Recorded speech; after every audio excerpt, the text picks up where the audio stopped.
Punjabi radio USA ਸੁਣ ਰਹੇ ਸਾਰੇ ਸਰੋਤਿਆਂ ਨੂੰ ਬਲਤੇਜ ਪੰਨੂ ਦੀ ਸਤਿ ਸ਼੍ਰੀ ਅਕਾਲ ਪ੍ਰਵਾਨ ਹੋਵੇ। ਸੰਯੁਕਤ ਕਿਸਾਨ ਮੋਰਚੇ ਨੇ ਇੱਕ ਹੋਰ ਨਵਾਂ ਜਿਹੜਾ ਐਲਾਨ ਹੈ ਉਹ ਕੀਤਾ, ਕਿਉਂਕਿ ਜਿਹੜਾ ਸੈਸ਼ਨ ਹੈ ਪਾਰਲੀਮੈਂਟ ਦਾ ਉਹ ਸਟਾਰਟ ਹੋ ਰਿਹਾ। 7 ਮਹੀਨਿਆਂ ਤੋਂ ਉੱਪਰ ਸਮੇਂ ਤੋਂ ਦਿੱਲੀ ਦੀਆਂ ਸਰਹੱਦਾਂ ਘੇਰੀ ਬੈਠੇ ਸੰਯੁਕਤ ਕਿਸਾਨ ਮੋਰਚੇ ਨੇ 19 ਜੁਲਾਈ ਤੋਂ ਸ਼ੁਰੂ ਹੋ ਰਹੇ ਮੌਨਸੂਨ ਇਜਲਾਸ ਦੇ ਦੌਰਾਨ 3 ਖੇਤੀ ਕਾਨੂੰਨਾਂ ਦੇ ਮੁੱਦੇ ਤੇ ਕੇਂਦਰ ਦੀ ਮੋਦੀ ਸਰਕਾਰ ਨੂੰ ਘੇਰਨ ਲਈ ਵਿਉਂਤਬੰਦੀ ਉਲੀਕਦਿਆਂ ਇਸ ਸੰਘਰਸ਼ ਨੂੰ ਤੇਜ਼ ਕਰਨ ਦਾ ਐਲਾਨ ਕੀਤਾ। ਇਹਨਾਂ ਸੰਯੁਕਤ ਕਿਸਾਨ ਮੋਰਚੇ ਦੇ ਆਗੂਆਂ ਨੇ ਅਸਮਾਨੀ ਪਹੁੰਚੀਆਂ ਤੇਲ ਕੀਮਤਾਂ ਦੇ ਖਿਲਾਫ, ਜਿੱਥੇ 8 ਜੁਲਾਈ ਨੂੰ ਮੁਲਕ ਪੱਧਰ ਦੇ ਉੱਤੇ ਪ੍ਰਦਰਸ਼ਨਾਂ ਦਾ ਸੱਦਾ ਦਿੱਤਾ, ਉੱਥੇ ਮੌਨਸੂਨ ਇਜਲਾਸ ਦੇ ਦੌਰਾਨ ਸੰਸਦ ਦੇ ਬਾਹਰ ਰੋਜ਼ ਪ੍ਰਦਰਸ਼ਨ ਕਰਨ ਦਾ ਐਲਾਨ ਕੀਤਾ। ਸੰਯੁਕਤ ਕਿਸਾਨ ਮੋਰਚੇ ਦੇ ਆਗੂਆਂ ਨੇ 22 ਜੁਲਾਈ ਤੋਂ ਸੰਸਦ ਦੇ ਵੱਲ ਇਹ ਕਿਹਾ ਕਿ ਮਾਰਚ ਕੱਢਿਆ ਜਾਊਗਾ, ਜਿਹੜਾ ਕਿ ਮੌਨਸੂਨ ਇਜਲਾਸ ਜਾਰੀ ਰਹਿਣ ਤੱਕ ਜਾਰੀ ਰਹੂਗਾ। ਇਹਨਾਂ ਆਗੂਆਂ ਨੇ ਇਹ ਵੀ ਕਿਹਾ ਕਿ ਸੰਸਦ ਦੇ ਬਾਹਰ ਰੋਜ਼ ਕੀਤੇ ਜਾਣ ਵਾਲੇ ਪ੍ਰਦਰਸ਼ਨ ਦੇ ਵਿੱਚ 200 ਦੇ ਕਰੀਬ ਕਿਸਾਨ ਸ਼ਾਮਲ ਹੋਇਆ ਕਰਨਗੇ। 40 ਤੋਂ ਵੱਧ ਕਿਸਾਨ ਯੂਨੀਅਨਾਂ ਤੇ ਆਧਾਰਿਤ ਸੰਯੁਕਤ ਕਿਸਾਨ ਮੋਰਚੇ ਨੇ ਇਹ ਗੱਲ ਕਹੀ ਕਿ ਮੌਨਸੂਨ ਇਜਲਾਸ ਤੇ ਸ਼ੁਰੂਆਤ ਤੋਂ 2 ਦਿਨ ਪਹਿਲਾਂ 17 ਜੁਲਾਈ ਨੂੰ ਵਿਰੋਧੀ ਧਿਰ ਦੇ ਨਾਲ ਸੰਬੰਧਿਤ ਸਾਰੇ ਸੰਸਦ ਮੈਂਬਰਾਂ ਨੂੰ ਚੇਤਾਵਨੀ ਪੱਤਰ ਦਿੱਤੇ ਜਾਣਗੇ ਤਾਂ ਕਿ ਉਹ ਸਦਨ ਦੇ ਅੰਦਰ ਇਹਨਾਂ ਕਾਨੂੰਨਾਂ ਦਾ ਵਿਰੋਧ ਜਿਹੜਾ ਉਹ ਕਰਨ। ਔਰ ਸੰਯੁਕਤ ਕਿਸਾਨ ਮੋਰਚੇ ਦੀ ਸਿੰਘੂ ਬਾਰਡਰ ਦੇ ਉੱਤੇ ਹੋਈ ਜਿਹੜੀ ਮੀਟਿੰਗ ਸੀਗੀ, ਉਹਦੇ ਵਿੱਚ ਇਹ ਪ੍ਰੋਗਰਾਮ ਜਿਹੜੇ ਉਹ ਉਲੀਕੇ ਗਏ। ਔਰ 7 ਮਹੀਨਿਆਂ ਤੋਂ ਉੱਪਰ ਦਾ ਸਮਾਂ ਹੋ ਗਿਆ ਔਰ ਸ਼ਾਇਦ ਇੱਕ ਤਾਂ ਜਿਹੜੇ ਦੁਨੀਆ ਭਰ ਦੇ ਵਿੱਚ ਚੱਲਣ ਵਾਲੇ ਜਿਹੜੇ ਕੋਈ ਸੰਘਰਸ਼ ਨੇ, ਉਹਨਾਂ ਮਾਮਲਿਆਂ ਦੇ ਵਿੱਚ ਇਹ ਜਿਹੜਾ ਸੰਘਰਸ਼ ਹੈ ਲੰਬੇ ਸੰਘਰਸ਼ਾਂ ਦੇ ਵਿੱਚ ਸ਼ਾਮਲ ਹੈ। ਸ਼ਾਇਦ ਮੇਰੀ ਜਾਚੇ ਕਿਸੇ ਵੀ ਮੁਲਕ ਦੇ ਵਿੱਚ ਉਹਦੀ ਰਾਜਧਾਨੀ ਨੂੰ ਆਉਂਦੀਆਂ ਸੜਕਾਂ ਇੰਨੇ ਲੰਮੇ ਸਮੇਂ ਤੱਕ ਘੇਰੀਆਂ ਰਹੀਆਂ ਹੋਣ, ਇਹ ਸ਼ਾਇਦ ਕਿਤੇ ਹੋਰ ਇਸ ਤਰ੍ਹਾਂ ਦਾ ਰਿਕਾਰਡ ਜਿਹੜਾ ਉਹ ਨਹੀਂ ਮਿਲਦਾ। ਜਿਹੜੇ ਕਿਸਾਨ ਆਗੂ ਨੇ ਬਲਬੀਰ ਸਿੰਘ ਰਾਜੇਵਾਲ ਇਹ ਗੱਲ ਕਹਿੰਦੇ ਨੇ ਕਿ ਅਸੀਂ ਵਿਰੋਧੀ ਧਿਰ ਦੇ ਨਾਲ ਸੰਬੰਧਿਤ ਸੰਸਦ ਮੈਂਬਰਾਂ ਨੂੰ ਆਖਾਂਗੇ ਕਿ ਉਹ ਮੌਨਸੂਨ ਇਜਲਾਸ ਦੇ ਦੌਰਾਨ ਰੋਜ਼ ਸਦਨ ਦੇ ਅੰਦਰ ਖੇਤੀ ਕਾਨੂੰਨਾਂ ਦੇ ਨਾਲ ਸੰਬੰਧਿਤ ਮੁੱਦੇ ਨੂੰ ਉਭਾਰਨ, ਜਦੋਂ ਕਿ ਅਸੀਂ ਸੰਸਦ ਦੇ ਬਾਹਰ ਬੈਠ ਕੇ ਪ੍ਰਦਰਸ਼ਨ ਕਰਾਂਗੇ। ਉਹਨਾਂ ਨੇ ਕਿਹਾ ਕਿ ਅਸੀਂ ਉਹਨਾਂ ਨੂੰ ਦੱਸਾਂਗੇ ਕਿ ਸਰਕਾਰ ਨੂੰ ਮੌਨਸੂਨ ਇਜਲਾਸ ਅਜਾਈਂ ਜਾਣ ਦੇਣ ਦਾ ਲਾਹਾ ਨਾ ਲੈਣ ਦੇਣ। ਜਦੋਂ ਤੱਕ ਸਰਕਾਰ ਇਸ ਮੁੱਦੇ ਦੇ ਉੱਤੇ ਮੁਖਾਤਿਬ ਨਹੀਂ ਹੁੰਦੀ, ਇਜਲਾਸ ਨੂੰ ਨਾ ਚੱਲਣ ਦਿੱਤਾ ਜਾਵੇ। ਮੌਨਸੂਨ ਇਜਲਾਸ 19 ਜੁਲਾਈ ਨੂੰ ਸ਼ੁਰੂ ਹੋ ਕੇ 8 ਅਗਸਤ ਤੱਕ ਚੱਲੂਗਾ। ਔਰ ਬਲਬੀਰ ਸਿੰਘ ਰਾਜੇਵਾਲ ਨੇ ਕਿਹਾ ਕਿ ਜਦੋਂ ਤੱਕ ਸਰਕਾਰ ਸਾਡੀਆਂ ਮੰਗਾਂ ਵੱਲ ਧਿਆਨ ਨਹੀਂ ਧਰਦੀ, ਅਸੀਂ ਸੰਸਦ ਦੇ ਬਾਹਰ ਲਗਾਤਾਰ ਪ੍ਰਦਰਸ਼ਨ ਜਿਹੜਾ ਉਹ ਕਰਾਂਗੇ। ਉਧਰ ਜਿਹੜੇ ਰਕੇਸ਼ ਟਕੈਤ ਨੇ, ਉਹਨਾਂ ਨੇ ਇਹ ਗੱਲ ਕਹੀ ਕਿ ਜੇ ਅੰਦੋਲਨਕਾਰੀ ਕਿਸਾਨਾਂ ਦੇ ਨਾਲ ਗੱਲਬਾਤ ਮੁੜ ਸ਼ੁਰੂ ਕਰਨ ਦੀ ਸਰਕਾਰ ਖਾਹਿਸ਼ਮੰਦ ਹੈ ਤਾਂ ਸ਼ਰਤਾਂ ਨਾ ਰੱਖੀਆਂ ਜਾਣ। ਇਹ ਕਿਹਾ ਕਿ ਅਸੀਂ ਪਹਿਲਾਂ ਵੀ ਕਿਹਾ ਸੀਗਾ ਕਿ ਜਦੋਂ ਸਰਕਾਰ ਚਾਹੇ ਅਸੀਂ ਗੱਲਬਾਤ ਲਈ ਤਿਆਰ ਹਾਂ, ਪਰ ਇਹ ਸਮਝ ਨਹੀਂ ਆਉਂਦੀ ਕਿ ਉਹ ਖੇਤੀ ਕਾਨੂੰਨ ਵਾਪਸ ਨਾ ਲਏ ਜਾਣ ਦੀ ਸ਼ਰਤ ਜਿਹੜੀ ਆ ਉਹ ਕਿਉਂ ਰੱਖ ਰਹੀ ਹੈ। ਸੋ ਇਹ ਇੱਕ ਵੱਡਾ ਐਲਾਨ ਸੰਯੁਕਤ ਕਿਸਾਨ ਮੋਰਚੇ ਨੇ ਆਪਣੀ ਅਗਲੀ ਸਟ੍ਰੈਟਜੀ ਦੇ ਬਾਰੇ ਦੇ ਵਿੱਚ ਕੀਤਾ। ਬਿਨਾਂ ਕਿਸੇ ਸ਼ੱਕ ਦੇ ਕੇਂਦਰ ਦੀ ਸਰਕਾਰ ਲਈ ਮੁਸ਼ਕਲ ਖੜੀ ਹੋਊਗੀ ਔਰ ਵਿਰੋਧੀ ਧਿਰਾਂ ਦਾ ਸਾਥ ਮਿਲਣ ਦੇ ਪੂਰੇ ਆਸਾਰ ਨੇ ਕਿਸਾਨ ਜਥੇਬੰਦੀਆਂ ਨੂੰ। ਇਸ ਵੇਲੇ ਪੰਜਾਬ ਦੇ ਵਿੱਚ ਸਭ ਤੋਂ ਵੱਡਾ ਮੁੱਦਾ ਬਿਜਲੀ ਦਾ ਜਿਹੜਾ ਉਹ ਬਣਿਆ ਹੋਇਆ। ਇਹ ਕਿਹਾ ਜਾ ਰਿਹਾ ਕਿ ਪੰਜਾਬ ਨੂੰ ਇਸ ਵੇਲੇ ਗੰਭੀਰ ਹਾਲਾਤਾਂ ਦਾ ਸਾਹਮਣਾ ਕਰਨਾ ਪੈ ਸਕਦਾ ਹੈ, ਕਿਉਂਕਿ ਤਲਵੰਡੀ ਸਾਬੋ ਦੇ ਬਣਾਵਾਲਾ ਤਾਪਘਰ ਜਿਹੜਾ ਉੱਥੇ ਦੂਜਾ ਯੂਨਿਟ ਟ੍ਰਿਪ ਕਰ ਗਿਆ। ਇਹਦੇ ਕਰਕੇ 660 ਮੈਗਾਵਾਟ ਬਿਜਲੀ ਦੀ ਕਮੀ ਪੈਦਾ ਹੋ ਗਈ ਹੈ। ਇੱਥੇ ਇੱਕ ਯੂਨਿਟ ਪਹਿਲਾਂ ਹੀ ਕਿਸੇ ਵੱਡੇ ਨੁਕਸ ਕਰਕੇ ਝੋਨੇ ਦੀ ਲਵਾਈ ਦਾ ਸੀਜ਼ਨ ਸ਼ੁਰੂ ਹੋਣ ਤੋਂ ਬੰਦ ਚੱਲਿਆ ਆ ਰਿਹਾ। ਪ੍ਰਾਈਵੇਟ ਭਾਈਵਾਲ ਤਹਿਤ ਵੇਦਾਂਤਾ ਕੰਪਨੀ ਦੇ ਵੱਲੋਂ ਮਾਨਸਾ ਦੇ ਨੇੜੇ ਪਿੰਡ ਬਣਾਵਾਲਾ 'ਚ ਲਾਇਆ ਗਿਆ ਇਹ ਉੱਤਰੀ ਭਾਰਤ ਦਾ ਸਭ ਤੋਂ ਵੱਡਾ ਜਿਹੜਾ ਇਹ ਥਰਮਲ ਪਲਾਂਟ ਹੈ, ਜਿਹਦੇ ਤਿੰਨੋਂ ਯੂਨਿਟਾਂ ਦੀ ਸਮਰੱਥਾ 1980 ਮੈਗਾਵਾਟ ਹੈ। ਔਰ ਇਹ ਤਲਵੰਡੀ ਸਾਬੋ ਪਾਵਰ ਲਿਮਟਿਡ ਉੱਤਰੀ ਗ੍ਰਿਡ ਨੂੰ ਸਭ ਤੋਂ ਜ਼ਿਆਦਾ 1178 ਮੈਗਾਵਾਟ ਬਿਜਲੀ ਰੋਜ਼ ਸਪਲਾਈ ਕਰ ਰਿਹਾ ਸੀਗਾ। ਇਹਦਾ ਜਿਹੜਾ ਯੂਨਿਟ ਨੰਬਰ 1 ਹੈ ਉਹਦੇ 'ਚ ਕੋਈ ਨੁਕਸ ਪੈ ਗਿਆ, ਜਿਹਦੇ ਕਰਕੇ ਇਹਨੂੰ ਤੁਰੰਤ ਠੀਕ ਕਰਨ ਦੀ ਕੋਸ਼ਿਸ਼ ਕੀਤੀ ਗਈ, ਠੀਕ ਅਜੇ ਜਿਹੜਾ ਹੋਇਆ ਨਹੀਂ। ਇਹਦੀ ਟਿਊਬ ਦੇ ਵਿੱਚ ਕੋਈ ਤਕਨੀਕੀ ਨੁਕਸ ਪੈ ਗਿਆ। ਔਰ ਦੂਜੇ ਪਾਸੇ ਜਿਹੜਾ ਇਹ PSPCL ਹੈ, ਜਿਹੜਾ ਬਿਜਲੀ ਬੋਰਡ, ਉਹਨੇ private Talwandi Sabo thermal plant ਨੂੰ 3 ਨੰਬਰ ਯੂਨਿਟ ਦੇ ਪਿਛਲੇ 4 ਮਹੀਨਿਆਂ ਤੋਂ ਬੰਦ ਹੋਣ ਦੇ ਮਾਮਲੇ ਦੇ ਵਿੱਚ ਸਖਤ ਨੋਟਿਸ ਲੈਂਦਿਆਂ ਜੁਰਮਾਨਾ ਨੋਟਿਸ ਜਾਰੀ ਕੀਤਾ ਹੈ। ਵੀ ਆਪਣੇ ਆਪ 'ਚ ਪਹਿਲੀ ਗੱਲ ਹੈ ਕਿ ਪਹਿਲੀ ਵਾਰੀ ਜੁਰਮਾਨਾ ਨੋਟਿਸ ਜਿਹੜਾ ਉਹ ਜਾਰੀ ਕੀਤਾ ਗਿਆ। 30 ਜੂਨ ਤੇ 1 ਜੁਲਾਈ ਨੂੰ ਬਿਜਲੀ ਉਤਪਾਦਨ ਪੱਖੋਂ ਵੱਡੀ ਘਾਟ ਕਰਕੇ ਪਾਵਰਕਾਮ ਨੂੰ ਵੱਡੇ ਬਿਜਲੀ ਕੱਟ ਲਾਉਣ ਲਈ ਮਜਬੂਰ ਹੋਣਾ ਪਿਆ ਸੀਗਾ। ਪਾਵਰਕਾਮ ਦਾ ਮੰਨਣਾ ਇਹ ਹੈ ਕਿ ਇਸ ਤਰ੍ਹਾਂ ਦੀ ਮੁਸ਼ਕਲ ਦੀ ਘੜੀ ਆਈ ਕਿਉਂਕਿ ਤਲਵੰਡੀ ਸਾਬੋ ਥਰਮਲ ਪਲਾਂਟ ਦਾ ਯੂਨਿਟ ਨੰਬਰ 8 ਮਾਰਚ ਤੋਂ ਬੰਦ ਸੀ। ਇਹ ਅੱਖਾਂ ਪੂੰਝਣ ਲਈ ਉਹਨੂੰ ਜੁਰਮਾਨਾ ਕਰਤਾ। ਜਿਹੜੇ ਪਾਵਰ ਪਰਚੇਜ਼ ਐਗਰੀਮੈਂਟ ਹੋਏ ਨੇ ਉਹਦੇ ਤਹਿਤ ਜੁਰਮਾਨਾ ਕਿਸੇ ਨੂੰ ਲਾਇਆ ਹੀ ਨਹੀਂ ਜਾ ਸਕਦਾ। ਮਤਲਬ ਇਹ ਲੋਕਾਂ ਦੀਆਂ ਅੱਖਾਂ 'ਚ ਘੱਟਾ ਪਾ ਕੇ ਮੁੜ ਕੇ ਇਹ ਲੋਕ ਅਦਾਲਤ ਦੇ ਵਿੱਚ ਜਾ ਕੇ ਇਹ ਆਪਣਾ ਜੁਰਮਾਨਾ ਮੁਆਫ ਕਰਾ ਲੈਣਗੇ। ਹੁਣ ਇਹੀ ਹੈ। ਉਧਰ ਵਿਰੋਧੀ ਧਿਰ ਜਿਹੜੀ ਆਮ ਆਦਮੀ ਪਾਰਟੀ ਆ, ਉਹਨੇ ਜਿਹੜਾ ਸਿਸਵਾਂ ਦੇ ਵਿੱਚ ਜਾ ਕੇ ਵਿਰੋਧ ਕੀਤਾ ਸੀਗਾ ਬਿਜਲੀ ਕੱਟਾਂ ਦਾ, ਮੁੱਖ ਮੰਤਰੀ ਦੇ ਘਰ ਨੂੰ ਘੇਰਨ ਦਾ, ਉੱਥੇ ਜਿੰਨਾ ਇਕੱਠ ਹੋ ਗਿਆ ਜਾਂ ਜਿੰਨੇ ਲੋਕਾਂ ਦਾ ਸਹਿਯੋਗ ਵੱਡਾ ਮਿਲ ਗਿਆ, ਉਹਦੇ ਤੋਂ ਸਰਕਾਰ ਘਾਬਰੀ ਹੈ, ਜਿਹਦੇ ਕਰਕੇ ਮੁੱਖ ਮੰਤਰੀ ਕੈਪਟਨ ਅਮਰਿੰਦਰ ਸਿੰਘ ਹੋਰਾਂ ਨੇ ਲਗਭਗ 4.5 ਸਾਲ ਤੋਂ ਬਾਅਦ ਇਹ ਗੱਲ ਐਕਸੈਪਟ ਕੀਤੀ ਹੈ ਕਿ ਹਾਂ ਅਸੀਂ ਪਾਵਰ ਪਰਚੇਜ਼ ਐਗਰੀਮੈਂਟ ਨੂੰ ਰਿਵਿਊ ਕਰਾਂਗੇ। ਹੁਣ ਕਿੰਨਾ ਸਮਾਂ ਲੱਗਦਾ ਰਿਵਿਊ ਕਰਦੇ ਆ ਇਹ ਨਹੀਂ ਪਤਾ, ਪਰ ਉਹ ਮੰਨਣਾ ਪੈ ਗਿਆ। ਉਹ ਤਾਂ ਵਿਰੋਧੀ ਧਿਰ ਆਮ ਆਦਮੀ ਪਾਰਟੀ, ਕਾਂਗਰਸ ਦੇ ਅੰਦਰ ਵੀ ਵੱਡੀਆਂ ਸੁਰਾਂ ਜਿਹੜੀਆਂ ਉੱਠ ਰਹੀਆਂ ਨੇ। ਜਿਸ ਦਿਨ ਤੋਂ ਅਰਵਿੰਦ ਕੇਜਰੀਵਾਲ ਇੱਥੇ 300 ਯੂਨਿਟ ਬਿਜਲੀ ਮੁਫਤ ਦੇਣ ਦਾ ਐਲਾਨ ਕਰਕੇ ਗਏ ਆ, ਉਹਨੂੰ ਕੱਟਣ ਦੇ ਵਾਸਤੇ ਅਕਾਲੀ ਦਲ ਤਾਂ ਉਹਦੇ ਪ੍ਰਧਾਨ ਜਿਹੜੇ ਉਹ ਖੱਡਾਂ ਦੀ ਰਾਜਨੀਤੀ ਕਰ ਰਹੇ ਆ, ਖੱਡਾਂ 'ਤੇ ਛਾਪੇ ਮਾਰ ਕੇ ਬਿਜਲੀ, ਤਾਂ ਕਿ ਬਿਜਲੀ ਵਾਲਾ ਮੁੱਦਾ ਜ਼ਿਆਦਾ ਨਾ ਉੱਭਰੇ, ਕਿਉਂਕਿ ਜਿੰਨਾ ਜ਼ਿਆਦਾ ਬਿਜਲੀ ਦਾ ਮੁੱਦਾ ਉੱਭਰਦਾ ਕਾਂਗਰਸ ਤਾਂ ਫਸਦੀ ਹੈ, ਨਾਲ ਦੀ ਨਾਲ ਅਕਾਲੀ ਦਲ ਫਸ ਜਾਂਦਾ। ਵੀ ਸਮਝੌਤੇ ਉਹਨਾਂ ਨੇ ਸਾਈਨ ਜਿਹੜੇ ਕੀਤੇ ਹੋਏ ਆ। ਇਸ ਮਾਮਲੇ ਦੇ ਉੱਤੇ ਹੁਣ 2 ਕਾਂਗਰਸੀ ਆਗੂ, ਜਿਹਦੇ ਵਿੱਚ ਨਵਜੋਤ ਸਿੰਘ ਸਿੱਧੂ ਵੀ ਸ਼ਾਮਲ ਨੇ ਤੇ ਪ੍ਰਤਾਪ ਸਿੰਘ ਬਾਜਵਾ ਸ਼ਾਮਲ ਨੇ, ਉਹਨਾਂ ਦੋਨਾਂ ਨੇ ਜਿਹੜਾ ਦਬਾਅ ਆ ਉਹ ਮੁੱਖ ਮੰਤਰੀ ਹੋਰਾਂ ਦੇ ਉੱਤੇ ਬਣਾਇਆ।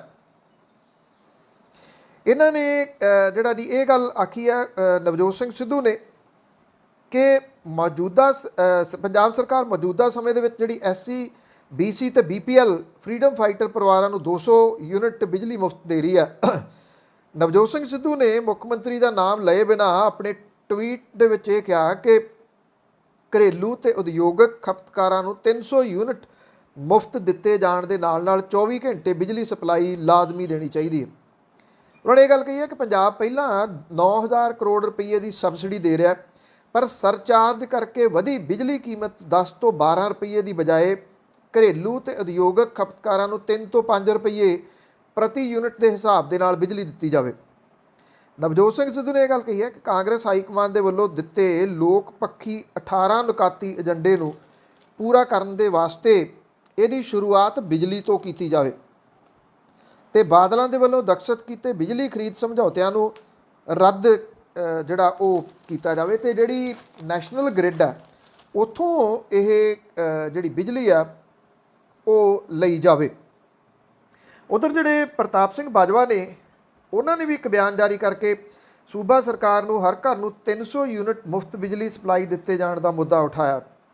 ਉਹਨਾਂ ਨੇ ਕਿਹਾ ਕਿ ਸਰਕਾਰ ਨੂੰ ਆਪਣੇ ਕੀਤੇ ਵਾਅਦੇ ਦੇ ਮੁਤਾਬਕ ਵਾਈਟ ਪੇਪਰ ਜਾਰੀ ਕਰਨਾ ਚਾਹੀਦਾ ਤੇ ਜਿਹੜੀ ਇਹ ਵਿਘਨ ਪੈ ਰਿਹਾ ਬਿਜਲੀ ਸਪਲਾਈ ਦੇ ਵਿੱਚ, ਇਹਦੇ ਲਈ ਪਾਵਰਕਾਮ ਨੂੰ ਜ਼ਿੰਮੇਵਾਰ ਠਹਿਰਾਇਆ ਜਾਣਾ ਚਾਹੀਦਾ ਤੇ ਜ਼ਿੰਮੇਵਾਰ ਅਫਸਰਾਂ ਦੇ ਖਿਲਾਫ ਐਕਸ਼ਨ ਲੈਣਾ ਚਾਹੀਦਾ। 300 ਯੂਨਿਟ ਮੁਫਤ ਦੇਣ ਦਾ ਮੁੱਦਾ ਵੀ ਪ੍ਰਤਾਪ ਸਿੰਘ ਬਾਜਵਾ ਹੋਰਾਂ ਨੇ ਉਠਾਇਆ, ਭਾਵ ਕਿ ਅਰਵਿੰਦ ਕੇਜਰੀਵਾਲ ਹੋਰਾਂ ਦੇ ਉੱਤੇ ਜਿਹੜਾ ਇਹ ਗੱਲ ਆ ਰਹੀ ਸੀ ਕਿ ਉਹਨੇ ਮੁਫਤ ਦਾ ਐਲਾਨ ਕਿਉਂ ਕੀਤਾ, ਉਹ ਐਲਾਨ ਜਿਹੜਾ ਉਹ ਇਸ ਵੇਲੇ ਇੱਕ ਵੱਡਾ ਇਸ਼ੂ ਪੰਜਾਬ ਦੇ ਵਿੱਚ ਬਣਦਾ ਨਜ਼ਰ ਆ ਰਿਹਾ। ਜੇ ਮੁੜ ਕੇ ਸੈਂਟਰ ਵੱਲ ਨੂੰ ਮੁੜੀਏ ਤਾਂ ਕਾਂਗਰਸ ਦੇ ਵੱਲੋਂ ਰਫਾਲ ਸਮਝੌਤੇ ਦੀ ਜਾਂਚ ਜਿਹੜੀ ਜੁਆਇੰਟ ਪਾਰਲੀਮਾਨੀ ਕਮੇਟੀ ਤੋਂ ਕਰਵਾਉਣ ਦੀ ਮੰਗ ਉਠਾਏ ਜਾਣ ਤੋਂ ਇੱਕ ਦਿਨ ਬਾਅਦ ਕਾਂਗਰਸੀ ਆਗੂ ਰਾਹੁਲ ਗਾਂਧੀ ਨੇ ਇੱਕ ਆਨਲਾਈਨ ਸਰਵੇਖਣ ਕਰਦਿਆਂ ਲੋਕਾਂ ਲਈ ਇੱਕ ਸਵਾਲ ਪੋਸਟ ਕੀਤਾ ਸੀਗਾ ਕਿ ਮੋਦੀ ਸਰਕਾਰ ਇਸ ਜਾਂਚ ਲਈ ਤਿਆਰ ਕਿਉਂ ਨਹੀਂ ਹੈ। ਰਾਹੁਲ ਗਾਂਧੀ ਨੇ ਟਵਿੱਟਰ ਤੇ ਕੀਤੇ ਗਏ ਸਵਾਲ ਲਈ 4 ਬਦਲ ਦਿੱਤੇ ਸੀਗੇ। ਅੰਦਰੋਂ ਅੰਦਰ ਹੀ ਆਪਣਾ ਜੁਰਮ ਛੁਪਾਉਣਾ, ਦੋਸਤਾਂ ਮਿੱਤਰਾਂ ਨੂੰ ਬਚਾਉਣਾ, ਜੁਆਇੰਟ ਪਾਰਲੀਮੈਂਟਰੀ ਕਮੇਟੀ ਨੂੰ ਰਾਜ ਸਭਾ ਸੀਟ ਨਹੀਂ ਚਾਹੀਦੀ, ਜਾਂ ਜਿਹੜੇ ਸਾਰੇ ਬਦਲ ਸਹੀ ਹਨ। ਤੋ ਰਾਹੁਲ ਗਾਂਧੀ ਰਫਾਲ ਜੰਗੀ ਜਹਾਜ਼ ਸਮਝੌਤੇ ਦੇ ਵਿੱਚ ਲੰਬੇ ਸਮੇਂ ਤੋਂ ਭ੍ਰਿਸ਼ਟਾਚਾਰ ਦੇ ਦੋਸ਼ ਲਾਉਂਦੇ ਰਹੇ ਆ। ਉਹਨਾਂ 2019 ਦੀਆਂ ਲੋਕ ਸਭਾ ਚੋਣਾਂ ਦੇ ਵਿੱਚ ਇਹਨੂੰ ਵੱਡਾ ਚੋਣ ਮੁੱਦਾ ਜਿਹੜਾ ਉਹ ਬਣਾਇਆ ਸੀਗਾ, ਜਦੋਂ ਉਹਨਾਂ ਨੇ ਇੱਕ ਚੌਕੀਦਾਰ ਚੋਰ ਹੈ ਦਾ ਨਾਰਾ ਜਿਹੜਾ ਦਿੱਤਾ ਸੀਗਾ। ਮੁੜ ਕੇ ਹਾਲਾਂਕਿ ਇਹ ਕਿਉਂਕਿ ਅਦਾਲਤ ਦੇ ਵਿੱਚ ਇਹ ਮਾਮਲਾ ਚਲੇ ਗਿਆ ਸੀਗਾ ਤੇ ਉਦੋਂ ਉੱਥੇ ਉਹਨੂੰ ਜਿਹੜੀ ਉਹ ਮਾਫੀ ਮੰਗਣੀ ਪਈ ਸੀ। ਫਰਾਂਸ ਦੀ ਨਿਊਜ਼ ਵੈਬਸਾਈਟ ਜਿਹੜੀ ਮੀਡੀਆ ਪਾਰਟ ਦੀ ਰਿਪੋਰਟ ਦੇ ਵਿੱਚ ਇਹ ਆਖਿਆ ਗਿਆ ਹੁਣ, ਕਿਉਂਕਿ ਇਹ ਮੁੱਦਾ ਤਾਂ ਦੁਬਾਰਾ ਭੱਖ ਗਿਆ ਕਿ ਮੀਡੀਆ ਪਾਰਟ ਦੀ ਜਿਹੜੀ ਰਿਪੋਰਟ ਆ ਉਹ ਕਹਿੰਦੀ ਆ ਕਿ ਭਾਰਤ ਦੇ ਨਾਲ 59,000 ਕਰੋੜ ਦੇ ਰਫਾਲ ਜੰਗੀ ਜਹਾਜ਼ ਸਮਝੌਤੇ ਦੇ ਵਿੱਚ ਭ੍ਰਿਸ਼ਟਾਚਾਰ ਦੇ ਮਾਮਲੇ 'ਚ ਫਰਾਂਸ ਦੇ ਇੱਕ ਜੱਜ ਨੂੰ ਬੇਹੱਦ ਸੰਵੇਦਨਸ਼ੀਲ ਨਿਆਇਕ ਜਾਂਚ ਦੀ ਜ਼ਿੰਮੇਵਾਰੀ ਸੌਂਪੀ ਗਈ ਹੈ। ਮਤਲਬ ਕਿ ਫਰਾਂਸ ਦੇ ਵਿੱਚ ਜਿਹਨੇ ਵੇਚਿਆ, ਜਿਨ੍ਹਾਂ ਕੋਲੇ ਪੈਸੇ ਗਏ ਆ, ਉਹਨਾਂ ਨੂੰ ਵੀ ਹੁਣ ਸਪਸ਼ਟ ਹੋ ਗਿਆ ਕਿ ਇਹਦੇ 'ਚ ਭ੍ਰਿਸ਼ਟਾਚਾਰ ਹੋਇਆ ਤੇ ਇੱਕ ਜੱਜ ਜਿਹੜਾ ਇਹਦੀ ਜਾਂਚ ਕਰ ਰਿਹਾ। ਤੇ ਬਿਨਾਂ ਕਿਸੇ ਸ਼ੱਕ ਦੇ ਫਿਰ ਜਿਹੜਾ ਪਾਰਲੀਮੈਂਟ ਦਾ ਸੈਸ਼ਨ ਸ਼ੁਰੂ ਹੋ ਰਿਹਾ ਉਹਦੇ ਵਿੱਚ ਵੀ ਕੇਂਦਰ ਦੀ ਜਿਹੜੀ ਸਰਕਾਰ ਹੈ ਉਹ ਇਸ ਮਸਲੇ ਦੇ ਉੱਤੇ ਘਿਰੂਗੀ। ਕਾਂਗਰਸ ਨੇ ਰਫਾਲ ਜੰਗੀ ਜਹਾਜ਼ਾਂ ਦੀ ਖਰੀਦ ਦੇ ਵਿੱਚ ਭ੍ਰਿਸ਼ਟਾਚਾਰ ਦੇ ਦੋਸ਼ ਲਾਉਂਦਿਆਂ ਇਹਦੇ ਵਾਸਤੇ ਸਾਂਝੀ ਸੰਸਦੀ ਕਮੇਟੀ ਜਿਹੜੀ ਜੁਆਇੰਟ ਪਾਰਲੀਮੈਂਟਰੀ ਕਮੇਟੀ ਆ ਉਹਦੇ ਤੋਂ ਜਾਂਚ ਕਰਵਾਉਣ ਦੀ ਮੰਗ ਕੀਤੀ ਹੈ। ਇਹ ਕਿਹਾ ਕਿ ਸੱਚ ਦਾ ਪਤਾ ਲਾਉਣ ਲਈ ਜਾਂਚ ਦਾ ਸਿਰਫ ਇਹੀ ਰਾਹ। ਔਰ ਮੁੱਖ ਵਿਰੋਧੀ ਪਾਰਟੀ ਕਾਂਗਰਸ ਨੇ ਇਹ ਕਿਹਾ ਕਿ ਪ੍ਰਧਾਨ ਮੰਤਰੀ ਨੂੰ ਜਾਂਚ ਦਾ ਹੁਕਮ ਦੇਣਾ ਚਾਹੀਦਾ। ਉਧਰ ਫਰਾਂਸ ਦੇ ਵੱਲੋਂ ਰਫਾਲ ਸੌਦੇ ਦੀ ਜਾਂਚ ਤੇ ਹੁਕਮ ਦੇਣ ਤੋਂ ਬਾਅਦ ਕਾਂਗਰਸ ਨੇ ਮੋਦੀ ਸਰਕਾਰ ਤੇ ਨਿਸ਼ਾਨਾ ਉਠਾਉਂਦਿਆਂ ਉਹਦੀ ਖਾਮੋਸ਼ੀ ਦੇ ਉੱਤੇ ਸਵਾਲ ਜਿਹੜੇ ਆ ਉਹ ਉਠਾਏ ਆ। ਇਹ ਕਿਹਾ ਕਿ ਜਿਹੜੀ ਮੋਦੀ ਸਰਕਾਰ ਹੈ ਉਹ ਬੋਲ ਕਿਉਂ ਨਹੀਂ ਰਹੀ।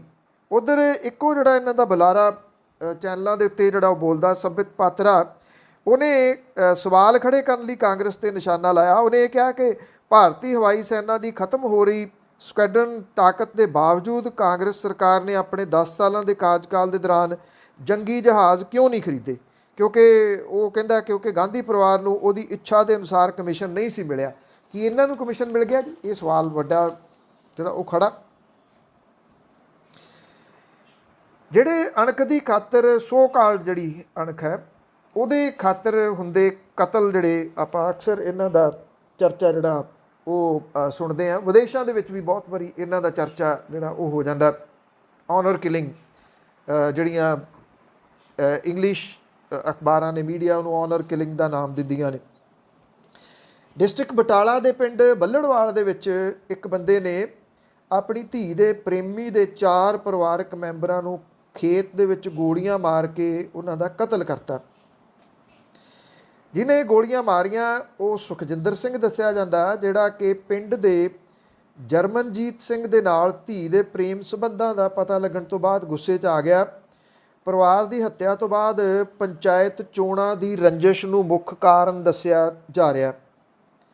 ਮਰਨ ਵਾਲਿਆਂ 'ਚ ਮੰਗਲ ਸਿੰਘ 70 ਸਾਲਾਂ ਦਾ, ਉਹਦਾ ਮੁੰਡਾ ਸੁਖਵਿੰਦਰ ਸਿੰਘ 40 ਸਾਲਾਂ ਦਾ, ਜਸਬੀਰ ਸਿੰਘ ਤੇ ਬਬਨਦੀਪ 21 ਸਾਲ ਦਾ ਜਿਹੜਾ ਉਹ ਪਛਾਣ ਉਹਦੀ ਹੋਈ ਹੈ। ਇਹਨਾਂ ਨੂੰ ਹਸਪੀਟਲ ਦੇ ਵਿੱਚ ਦਾਖਲ ਕਰਵਾਇਆ ਗਿਆ, ਪਰ ਜਿਹੜੀਆਂ ਗੋਲੀਆਂ ਦੀ ਵਜ੍ਹਾ ਕਰਕੇ ਇਹਨਾਂ ਨੂੰ ਬਚਾਇਆ ਨਹੀਂ ਜਾ ਸਕਿਆ। ਇਹ ਕਿਹਾ ਜਾ ਰਿਹਾ ਕਿ ਸਵੇਰੇ ਉਹਦਾ ਜਿਹੜਾ ਦੱਸਿਆ ਗਿਆ ਉੱਥੇ ਜਿਹਨੇ ਦੇਖਿਆ ਕਿ ਉਹ ਖੇਤਾਂ ਦੇ ਵਿੱਚ ਕੰਮ ਕਰ ਰਹੇ ਸੀਗੇ ਤੇ ਜਿਹੜਾ ਇਹ ਵਿਅਕਤੀ ਸੀਗਾ ਸੁਖਜਿੰਦਰ ਸਿੰਘ, ਉਹਨੇ ਆ ਕੇ ਅੰਨ੍ਹੇਵਾਹ ਗੋਲੀਆਂ ਜਿਹੜੀਆਂ ਉਹ ਚਲਾਉਣੀਆਂ ਸ਼ੁਰੂ ਕਰ ਦਿੱਤੀਆਂ। ਔਰ ਇਹ ਕਿਹਾ ਜਾ ਰਿਹਾ ਪੁਲਿਸ ਦੇ ਵੱਲੋਂ ਕਿ ਇਹ ਪੰਚਾਇਤੀ ਚੋਣਾਂ ਦੀ ਰੰਜਿਸ਼ ਹੈ, ਪਰ ਅਸਲ ਦੇ ਵਿੱਚ ਕਿਹਾ ਜਾ ਰਿਹਾ ਕਿ ਪੰਚਾਇਤੀ ਚੋਣਾਂ ਦੀ ਰੰਜਿਸ਼ ਨਹੀਂ ਹੈਗੀ, ਬਲਕਿ ਇਹ ਆਨਰ ਕਿਲਿੰਗ ਹੈ ਔਰ ਅਣਖ ਦੀ ਖਾਤਰ ਇਹ ਕਤਲ ਜਿਹੜੇ ਆ ਉਹ ਕੀਤੇ ਗਏ ਆ। ਸੋ ਉਹ ਜਿਹੜੇ ਪਰਿਵਾਰ ਦੇ 4 ਮੈਂਬਰ ਚਲੇ ਗਏ, ਜਿਹੜਾ ਗੋਲੀਆਂ ਚਲਾਉਣ ਵਾਲਾ ਹੁਣ ਉਹ ਪੂਰੀ ਉਮਰ ਜਿਹੜੀ ਆ ਉਹ ਜੇਲ੍ਹ ਦੇ ਵਿੱਚ ਭੁਗਤੂਗਾ। ਇਹ ਜਿਹੜੀ ਆ ਉਹ ਅਣਖ ਹੈ, ਇਹਨੂੰ ਅਣਖ ਜਿਹੜਾ ਉਹ ਕਿਹਾ ਜਾਂਦਾ। ਪੁਸ਼ਕਰ ਸਿੰਘ ਧਾਮੀ ਮੌਜੂਦਾ ਉੱਤਰਾਖੰਡ ਦੇ ਭਾਰਤੀ ਜਨਤਾ ਪਾਰਟੀ ਦੇ 5 ਸਾਲਾਂ ਦੇ ਰਾਜ ਵਿੱਚ ਬਣਨ ਵਾਲੇ ਤੀਜੇ ਮੁੱਖ ਮੰਤਰੀ ਹੋ ਨਿਬੜੇ ਆ। ਭਾਰਤੀ ਜਨਤਾ ਪਾਰਟੀ ਨੂੰ ਕੀ ਮੁਸ਼ਕਲ ਜਿਹੜੀ ਆ ਉੱਤਰਾਖੰਡ ਦੇ ਵਿੱਚ ਆ ਰਹੀ ਹੈ, ਉਹ ਬੇਸ਼ੱਕ ਉਹ ਮੰਨੇ ਜਾਂ ਨਾ ਮੰਨੇ, ਪਰ ਅਸਲ ਜਿਹੜੀਆਂ ਮੁਸ਼ਕਲਾਂ ਨੇ, ਕਿਉਂਕਿ ਅਗਲੇ ਵਰੇ ਸ਼ੁਰੂਆਤ ਦੇ ਵਿੱਚ ਜਿਨ੍ਹਾਂ 5 ਰਾਜਾਂ 'ਚ ਚੋਣਾਂ ਹੋਣੀਆਂ ਨੇ, ਪੰਜਾਬ 'ਚ ਵੀ ਚੋਣਾਂ ਹੋਣੀਆਂ ਨੇ, ਉਹਦੇ ਵਿੱਚ 2 ਅਹਿਮ ਸੂਬੇ ਉੱਤਰ ਪ੍ਰਦੇਸ਼ ਤੇ ਉੱਤਰਾਖੰਡ ਸ਼ਾਮਲ ਨੇ। ਭਾਰਤੀ ਜਨਤਾ ਪਾਰਟੀ ਕਿਸੇ ਵੀ ਹਾਲਤ ਦੇ ਵਿੱਚ ਇੱਥੋਂ ਦੀ ਸੱਤਾ ਜਾਣ ਨਹੀਂ ਦੇਣਾ ਚਾਹੁੰਦੀ। ਔਰ ਜਿਹੜਾ ਪੁਸ਼ਕਰ ਸਿੰਘ ਧਾਮੀ ਨੇ, ਉਹ 45 ਸਾਲਾਂ ਦੇ ਨੇ, ਉੱਤਰਾਖੰਡ ਦੇ ਸਭ ਤੋਂ ਘੱਟ ਉਮਰ ਦੇ ਮੁੱਖ ਮੰਤਰੀ ਦੇ ਵਜੋਂ ਉਹਨਾਂ ਨੇ ਸਹੁੰ ਚੁੱਕੀ ਹੈ। ਆਹ ਕੰਟਰੋਵਰਸੀ, ਜਿਵੇਂ ਪਿਛਲੇ ਜਿਹੜੇ ਮੁੱਖ ਮੰਤਰੀ ਸੀ, ਜਿਨ੍ਹਾਂ ਨੇ ਇੱਕ ਤਾਂ ਕਰੋਨਾ ਕਾਲ ਦੇ ਵਿੱਚ ਇਹ ਕਹਿ ਦਿੱਤਾ ਸੀਗਾ ਵੀ ਇੱਥੇ ਜਿਹੜੇ ਇਸ਼ਨਾਨ ਕਰਨ ਆਉਣਗੇ ਕੁੰਭ ਦੇ ਮੇਲੇ ਤੇ ਉਹਨਾਂ ਨੂੰ ਕਰੋਨਾ ਹੋ ਹੀ ਨਹੀਂ ਸਕਦਾ। ਪਾਰਟੀਆਂ ਜਿਨ੍ਹਾਂ ਦੇ ਸੰਬੰਧੀ ਉਹਨਾਂ ਨੇ ਬਿਆਨ ਦੇ ਦਿੱਤਾ ਸੀ। ਔਰ ਇਹ ਜਿਹੜੇ ਨਵੇਂ ਬਣੇ ਮੁੱਖ ਮੰਤਰੀ ਨੇ, ਉਹ ਵੀ ਮੁੱਖ ਮੰਤਰੀ ਬਣਦਿਆਂ ਸਾਰ ਵਿਵਾਦਾਂ 'ਚ ਘਿਰ ਗਏ ਆ, ਕਿਉਂਕਿ ਪੁਸ਼ਕਰ ਸਿੰਘ ਧਾਮੀ ਨੇ ਇੱਕ ਟਵੀਟ ਕੀਤਾ ਸੀਗਾ ਜਿਹਦੇ ਵਿੱਚ ਨਕਸ਼ਾ ਜਿਹੜਾ ਸੀ ਉਹ ਭਾਰਤ ਦਾ ਗਲਤ ਦਿਖਾਇਆ ਗਿਆ ਸੀ। ਉਹ ਟਵੀਟ ਕੱਢ ਲਿਆ ਵਿਰੋਧੀਆਂ ਨੇ। ਇਸ ਤਰ੍ਹਾਂ ਦੇ ਟਵੀਟ ਨੂੰ ਲੈ ਕੇ ਭਾਰਤੀ ਜਨਤਾ ਪਾਰਟੀ ਦੇ ਸੂਬੇ ਜਿੱਥੇ ਜਿੱਥੇ ਸਰਕਾਰਾਂ ਨੇ ਭਾਰਤੀ ਜਨਤਾ ਪਾਰਟੀ ਦੀਆਂ, ਉਹ ਟਵਿੱਟਰ ਦੇ ਉੱਤੇ ਪਰਚੇ ਦਰਜ ਕਰਾਉਂਦੇ ਫਿਰਦੇ ਆ, ਤੇ ਉਹਨਾਂ ਦੇ ਆਪਣੇ ਬੰਦੇ ਨੇ ਜਿਹੜਾ ਇਹ ਟਵੀਟ ਕੀਤਾ ਸੀ, ਇਹ ਉਹਦੇ ਵਾਸਤੇ ਮੁਸ਼ਕਲ ਖੜੀ ਜਿਹੜੀ ਉਹ ਕਰ ਸਕਦਾ। ਇਸ ਵੇਲੇ ਭਾਰਤੀ ਜਨਤਾ ਪਾਰਟੀ ਦੇ ਨੇਤਾਵਾਂ ਲਈ ਨਹੀਂ, ਬਲਕਿ ਕਾਂਗਰਸੀ ਤੇ ਅਕਾਲੀਆਂ ਦੇ ਵਾਸਤੇ ਵੀ ਮੁਸ਼ਕਲ ਪੰਜਾਬ ਦੇ ਪਿੰਡਾਂ 'ਚ ਖੜੀ ਹੋ ਰਹੀ ਹੈ। ਹਮੇਸ਼ਾ ਵਿਵਾਦਾਂ ਦੇ ਵਿੱਚ ਰਹੇ, ਕਦੀ ਵਜ਼ੀਫੇ ਵਾਲੇ ਮਾਮਲੇ 'ਚ, ਕਦੀ ਰੁੱਖਾਂ ਵਾਲੇ ਮਾਮਲੇ 'ਚ। ਧਰਮਸੋਤ ਦਾ ਕੱਲ੍ਹ ਫੇਰ ਕੱਲੇ ਮਾਜਰਾ ਦੇ ਵਿੱਚ ਘਿਰਾਓ ਕੀਤਾ ਗਿਆ। ਪਿੰਡ ਵਾਲਿਆਂ ਨੇ ਇਹਦਾ ਵਿਰੋਧ ਕੀਤਾ ਤੇ ਇਹ ਕਿਹਾ ਕਿ ਉਹਦੇ ਪਿੰਡਾਂ ਦਾ ਕੋਈ ਜਿਹੜਾ ਕੰਮ ਨਹੀਂ ਹੋਇਆ। ਇਹ ਕਿਹਾ ਕਿ ਉਹਨੂੰ ਇਸ ਪਿੰਡ ਦੇ ਵਿੱਚ ਨਹੀਂ ਜਿਹੜਾ ਉਹ ਵੰਡ ਦੇਣਗੇ। ਔਰ ਇਹ ਕਿਹਾ ਗਿਆ ਕਿ ਉਹ ਅਫਸੋਸ ਕਰਨ ਦੇ ਵਾਸਤੇ ਪਹੁੰਚਿਆ ਸੀ। ਇਹ ਲੀਡਰਾਂ ਨੂੰ ਅਫਸੋਸ ਹੁਣ ਚੇਤੇ ਤਾਂ ਆ ਰਿਹਾ ਕਿਉਂਕਿ ਇਲੈਕਸ਼ਨਾਂ ਨੇੜੇ ਆ ਰਹੀਆਂ ਨੇ। ਧਰਮਸੋਤ ਦਾ ਲਗਾਤਾਰ ਵਿਰੋਧ ਜਿਹੜਾ ਉਹ ਪੰਜਾਬ ਦੇ ਪਿੰਡਾਂ ਦੇ ਵਿੱਚ, ਜਿਹੜਾ ਉਹਦੇ ਹਲਕੇ ਦੇ ਪਿੰਡ ਆ, ਉਹਨਾਂ ਦੇ ਵਿੱਚ ਹੋ ਰਿਹਾ। ਖੇਤੀ ਕਾਨੂੰਨਾਂ ਦੇ ਖਿਲਾਫ ਸੂਬੇ ਦੇ ਵਿੱਚ ਜਿੱਥੇ ਭਾਜਪਾ ਆਗੂਆਂ ਦਾ ਵਿਰੋਧ ਹੈ, ਉੱਥੇ ਵੱਖ-ਵੱਖ ਸਿਆਸੀ ਪਾਰਟੀਆਂ ਦੇ ਖਿਲਾਫ ਵੀ ਲਾਮਬੰਦੀ ਜਿਹੜੀ ਹੋ ਰਹੀ ਹੈ। ਕਿਸਾਨ ਇਸ ਗੱਲੋਂ ਖਫਾ ਨੇ ਕਿ ਉਹ ਤਾਂ ਖੇਤੀ ਕਾਨੂੰਨ ਰੱਦ ਕਰਾਉਣ ਲਈ ਦਿੱਲੀ ਤੇ ਪੰਜਾਬ ਵਿੱਚ ਮੋਰਚਿਆਂ ਦੇ ਉੱਤੇ ਡਟੇ ਹੋਏ ਨੇ, ਪਰ ਸਿਆਸੀ ਪਾਰਟੀਆਂ ਦੇ ਵੱਲੋਂ ਪੰਜਾਬ ਵਿਧਾਨ ਸਭਾ ਨੂੰ ਮੁੱਖ ਰੱਖ ਕੇ ਪਾਪੜ ਵੇਲੇ ਜਾ ਰਹੇ ਆ। ਕਿਸਾਨ ਜਥੇਬੰਦੀਆਂ ਜਿਹੜੀਆਂ ਨੇ ਉਹ ਹੁਣ ਸਾਰੇ ਆਗੂਆਂ ਦੇ ਖਿਲਾਫ ਮਤੇ ਪਾਉਣ ਲੱਗੀਆਂ ਨੇ ਕਿ ਅਸੀਂ ਪਿੰਡਾਂ ਦੇ ਵਿੱਚ ਇਹਨਾਂ ਆਗੂਆਂ ਨੂੰ ਵੜਨ ਨਹੀਂ ਦੇਵਾਂਗੇ। ਉਧਰ ਅਕਾਲੀ ਦਲ ਦੇ ਬੁਲਾਰੇ ਦਲਜੀਤ ਸਿੰਘ ਚੀਮਾ ਵੱਲੋਂ ਕਿਸਾਨਾਂ ਨੂੰ ਰੇਤ ਤੇ ਮਾਈਨਿੰਗ ਮਾਫੀਆ ਦੇ ਨਾਲ ਜੋੜਨ ਤੇ ਉਹਦਾ ਵਿਰੋਧ ਕੀਤਾ ਜਾ ਰਿਹਾ। ਜਿਹੜੇ ਦਲਜੀਤ ਸਿੰਘ ਚੀਮਾ ਨੇ ਉਹਦੇ ਆਪਣਾ ਏਰੀਆ ਜਿਹੜਾ ਰੂਪਨਗਰ ਦੇ ਪਿੰਡ ਪਰਖਾਲੀ ਦੇ ਵਿੱਚ ਇਹ ਬਿਆਨ ਉਦੋਂ ਦਿੱਤਾ ਜਦੋਂ ਕਿਸਾਨਾਂ ਨੇ ਉਹਦਾ ਘਿਰਾਓ ਕੀਤਾ। ਕਹਿੰਦੇ ਇਹ ਤਾਂ ਰੇਤ ਮਾਫੀਆ ਵਾਲੇ ਆ, ਕਿਸਾਨ ਥੋੜ੍ਹੀ ਆ। ਉੱਥੋਂ ਹੁਣ ਉਹਨਾਂ ਦੇ ਹਲਕੇ ਦੇ ਲੋਕਾਂ ਨੇ ਇਹ ਕਹਿ ਦਿੱਤਾ ਕਿ ਕਿਸੇ ਸਮਾਗਮ ਦੇ ਵਿੱਚ ਉਹਨੂੰ ਆਉਣ ਨਹੀਂ ਦਿੱਤਾ ਜਾਊਗਾ। ਡਾਕਟਰ ਦਲਜੀਤ ਚੀਮਾ ਦਾ ਵਿਰੋਧ ਜਿਹੜਾ ਉਹ ਕੀਤਾ ਜਾਊਗਾ। ਇਹ ਵੀ ਕਿਹਾ ਕਿ ਸਾਰੇ ਪਿੰਡਾਂ ਦੇ ਵਿੱਚ ਜਿੱਥੇ ਜਿੱਥੇ ਉਹ ਜਾਣਗੇ ਅਸੀਂ ਉਹਨਾਂ ਦਾ ਵਿਰੋਧ ਜਿਹੜਾ ਉਹ ਕਰਾਂਗੇ। ਜਿੱਥੇ ਇਲੈਕਸ਼ਨਾਂ ਨੇੜੇ ਆ ਰਹੀਆਂ ਨੇ ਉੱਥੇ ਬਿਨਾਂ ਕਿਸੇ ਸ਼ੱਕ ਦੇ ਜਿਹੜੇ ਇਹ ਸਿਆਸੀ ਆਗੂ ਨੇ ਉਹਨਾਂ ਦੀਆਂ ਮੁਸ਼ਕਲਾਂ ਜਿਹੜੀਆਂ ਉਹ ਵੱਧਦੀਆਂ ਤੁਰੀਆਂ ਜਾ ਰਹੀਆਂ ਨੇ, ਕਿਉਂਕਿ ਲੋਕਾਂ ਦੇ ਵਿੱਚ ਰੋਹ ਜਿਹੜਾ ਉਹ ਬਹੁਤ ਇਸ ਵੇਲੇ ਫੈਲਿਆ ਹੋਇਆ। ਕਿਉਂਕਿ ਮੁੱਖ ਮੰਤਰੀ ਹੋਰਾਂ ਦਾ ਜਿਹੜਾ ਉਹ ਨਾਂ ਨਿਕਲਣਾ 4.5 ਸਾਲ ਉਹ ਕਾਂਗਰਸੀਆਂ ਵਾਸਤੇ ਮੁਸੀਬਤ ਬਣ ਰਿਹਾ। ਅਕਾਲੀ ਦਲ ਵਾਸਤੇ ਮੁਸੀਬਤ ਜਿਹੜੀ ਇਹ ਬਣੀ ਹੋਈ ਆ ਕਿ ਲੋਕ ਉਹਨਾਂ ਦੇ 10 ਸਾਲਾਂ ਦੇ ਕੁਸ਼ਾਸਨ ਨੂੰ ਅਜੇ ਤੱਕ ਭੁੱਲੇ ਨਹੀਂ। ਉਹਨਾਂ ਨੂੰ ਸਭ ਕੁਝ ਜਿਹੜਾ ਉਹ ਯਾਦ ਹੈ। ਪਹਿਲਾਂ ਇਹ ਨਹੀਂ ਸੀ ਹੁੰਦਾ। ਪਹਿਲਾਂ ਜਦੋਂ ਇਹੀ ਹੁੰਦਾ ਸੀਗਾ ਵੀ ਲੋਕ ਭੁੱਲ ਭੁਲਾ ਜਾਂਦੇ ਸੀ ਸਾਲ 2 ਸਾਲ ਦੇ ਵਿੱਚ। ਜਿਹੜੀਆਂ ਜੋ ਕੁਝ ਵਾਪਰਿਆ 10 ਸਾਲਾਂ ਦੇ ਦੌਰਾਨ, ਐਸਾ ਕੁਝ ਵਾਪਰਿਆ ਕਿ ਉਹ ਲੋਕਾਂ ਨੂੰ ਭੁੱਲ ਨਹੀਂ ਰਿਹਾ, ਔਰ ਜਿਹਦੇ ਕਰਕੇ ਲੋਕ ਰੋਹ ਦੇ ਵਿੱਚ ਇਸ ਵੇਲੇ ਵਿਰੋਧ ਕਰਨ ਦੇ ਉੱਤੇ ਉਤਰੇ ਹੋਏ ਆ। ਇਹ ਬੜੀ ਜਿਹੜੀ ਵੱਡੀ ਸਮੱਸਿਆ ਖੜੀ ਹੋਊਗੀ ਕਿ ਜਿਹੜੇ ਇਹ ਸਿਆਸੀ ਆਗੂ ਨੇ ਵੱਖ-ਵੱਖ ਸਿਆਸੀ ਪਾਰਟੀਆਂ ਦੇ, ਉਹ ਆਪਣੀ ਸਿਆਸਤ ਜਿਹੜੀ ਉਹ ਕਿਵੇਂ ਕਰਨਗੇ। ਇਹ ਸ਼ਾਇਦ ਪਹਿਲੀ ਵਾਰੀ ਪੰਜਾਬ ਦੇ ਸਿਆਸੀ ਨੇਤਾਵਾਂ ਨੂੰ ਪਤਾ ਲੱਗੂਗਾ ਕਿ ਲੋਕ ਰੋਹ ਜਿਹੜਾ ਉਹ ਕਿਸ ਤਰ੍ਹਾਂ ਦਾ ਹੁੰਦਾ। ਜੇ ਇਹੀ ਹਾਲਾਤ ਜਿਹੜੇ ਉਹ ਜਾਰੀ ਰਹੇ ਤਾਂ ਇਹਨਾਂ ਨੂੰ ਜਵਾਬ ਦੇਣੇ ਜਿਹੜੇ ਉਹ ਪਿੰਡਾਂ ਥਾਵਾਂ ਦੇ ਵਿੱਚ ਔਖੇ ਹੋ ਜਾਣੇ ਆ, ਔਖੇ ਹੋਏ ਪਏ ਆ ਅਸਲ ਦੇ ਵਿੱਚ। ਤਾਂ ਹੀ ਕੋਈ ਖੱਡਾਂ 'ਚ ਵੜਿਆ ਫਿਰਦਾ, ਕੋਈ ਕੁਛ ਕਰਦਾ ਫਿਰਦਾ, ਕੋਈ ਕੁਛ ਕਰਦਾ ਫਿਰਦਾ। ਬਹੁਤ ਬਹੁਤ ਧੰਨਵਾਦ। ਮੇਰੀ ਤੁਹਾਡੀ ਮੁਲਾਕਾਤ ਕੱਲ੍ਹ ਨੂੰ ਦੁਬਾਰਾ ਹੋਊਗੀ। ਤਦ ਤੱਕ ਲਈ ਇਜਾਜ਼ਤ ਦਿਓ ਜੀ। ਸਤਿ ਸ਼੍ਰੀ ਅਕਾਲ।